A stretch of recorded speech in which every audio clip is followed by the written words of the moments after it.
Kumusta po kayong lahat? Celebrity Chika Time po muna tayo at may inihanda po akong chika para sa inyo. Tara po't magchikahan na po tayo.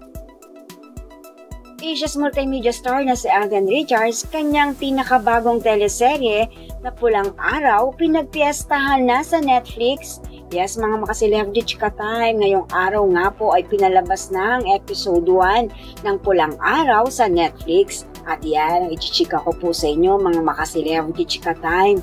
And of course, bago po tayo dumako riyan, ay nais ko po munang batiin ang ating bahay, team abroad at mga seniors natin dyan. Shout out po sa inyong lahat at happy Friday po.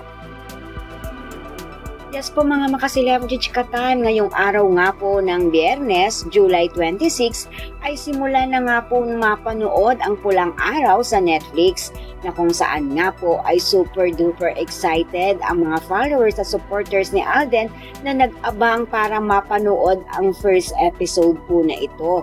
Yes po, talaga naman nga pong basta't ang Asia's multimedia star ang gumanap, ay nako, winner na winner. At sa first episode nga po ng Pulang Araw sa Netflix, ay talaga naman nga pong kitang-kita ang husay at galing po ni Alden sa larangan ng pag-arte. Mapa-action po ito, drama at comedy, abay namamayagpag pa rin po ang Asia's multimedia star.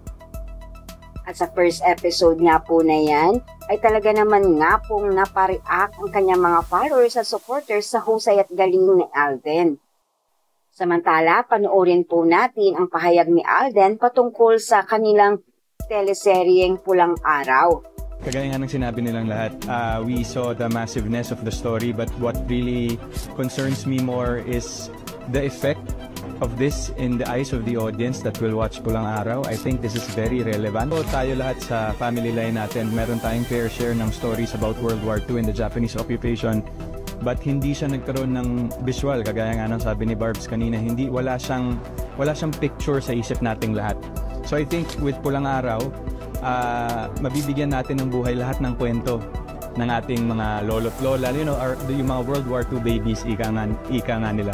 And being a part of this cast with the whole cast na meron tayo ngayon, of course, brilliant actors and lahat nagtatrabaho. Kitang-kita ko at ramdam na ramdam ko yun with every tapings that we have, from how it was written by Mrs. Pactolero to the direction of Direk Dominic Zapata, the production crew and yung staff natin talagang is really onto this. I think talagang yan po ang aking Chika Updates for today. Salamat po sa inyong panunood. Huwag po kalimutang mag-subscribe. Pwede po mag-comment sa ibaba. Sa wag lamang po hearts o nakakasakit sa isa't isa. Salamat po muli. Spread love, not hate.